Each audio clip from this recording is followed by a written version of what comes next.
Just bring all the documents na lang. But right now, I really have to leave. Sige. Sorry, Tony, maraming salamat. Ingat po kayo, sir.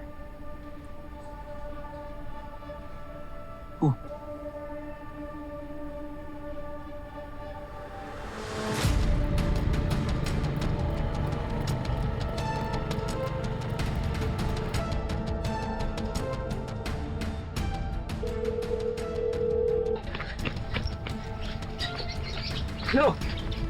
Apo, napatawag ka. Lo, kailangan ko ng tulong niyo, Lo!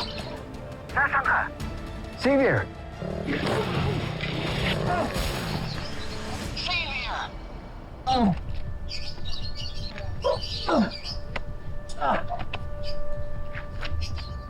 Bro!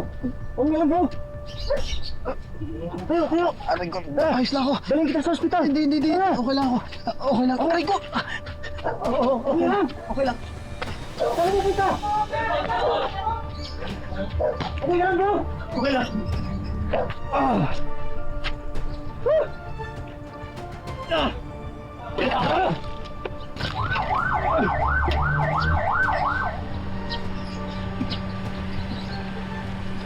Ano nangyari dito? Nakabangga po ako, boss. Ano yung tsura? Lalaki. Tangkad, nakablo. Sige, tabi mo yan. Sige po.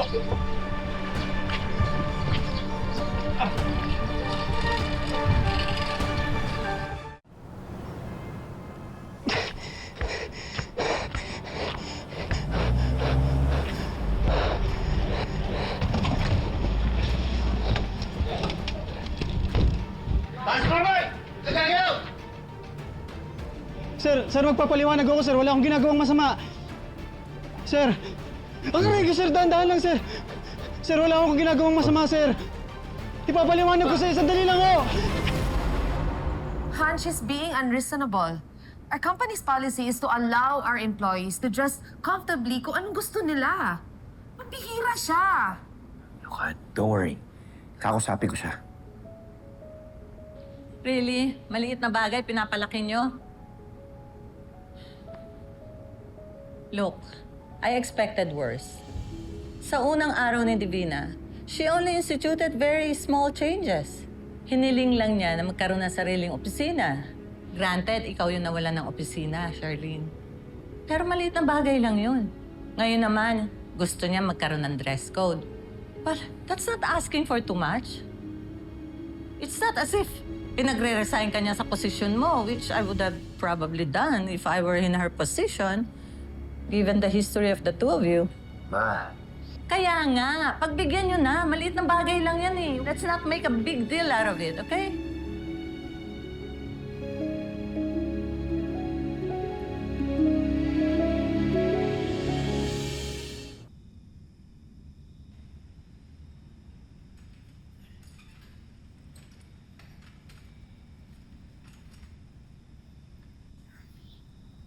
Uy.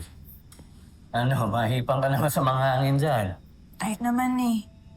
Eh, ano ba bumabagabag sa'yo? Lalim-lalim ng iniisip mo. Hulaan ko. Saber na naman yan. Hindi po, tay. Ba't labas ilong? Basta, tay. Wala nga po.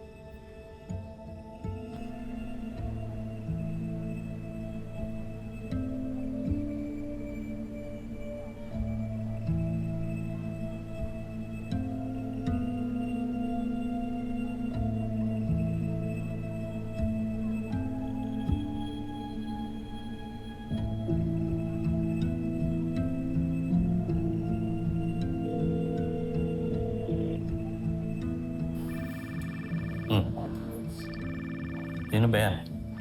Hindi po nakaregister, tay. Baka yung nagpapautang.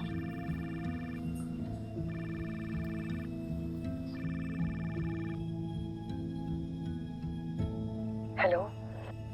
Hello? Princess. Si Ate Lailani mo to.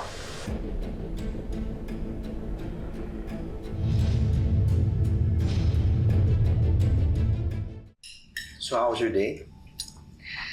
Ayun, I was working really hard sa shop ni Mommy. How's your day sa office? Is it fun na nandiyan na si Mommy D? Everything is turning out smoothly, Apo. Ang maganda pa, maraming magandang pagbabago sa opisina ngayon. Good timing talagang pagdating ni Divina. And with her money, we can expand business opportunities. Mas lalo natin mapapalago ang kumpanya, right?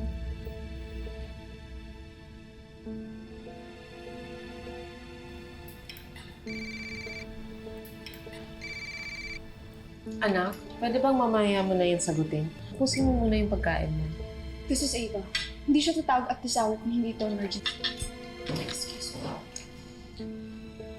Hello? Libby, nakita mo na ba to? Nakita ang alin? Xavier is on the news. Ha? Bakit? He's been arrested because of drugs. What?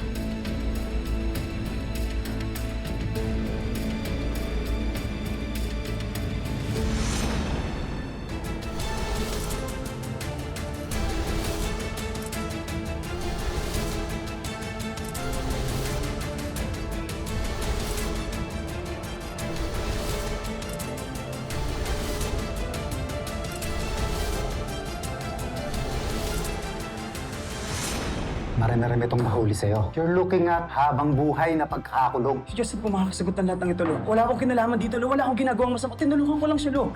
I wanted you to tell me everything, Xavier. Hindi ako nagbebenta niyan. Pang matigas ka. Si Justin ang susi dito. Kaya dapat iharap natin siya sa fiskal. Wala kang kadala-dalo! Wala kang sasabihin kahit na ano! Paano po si Xavier? Kaibigan ko po siya. Iligtas mo na lang ang sarili mo! Dad, hanapin mo kung saan nila dinala si Xavier. I want to see if he's okay. Gusto ko siya makita. Libby, I don't think that's a good idea. Ano bang alam mo? Libby, May dadalaw po dito ng mga VIP. Kailangan lang po natin maganda ng magandang performance para sa kanila. Meron ka daw bagong play na gagawin sa loob. Ang naisip ko kasi tayo tungkol sa batang prinsipe at prinsesa. Wala naman batang nakakulong ngayon. Uy, Leilani! Pati ka pa nakabihis? Promulgation mo. Finally, magdidesisyon na ang korte sa kaso mo. On the case of Philippines versus Leilani Bustamante, the court finds the accused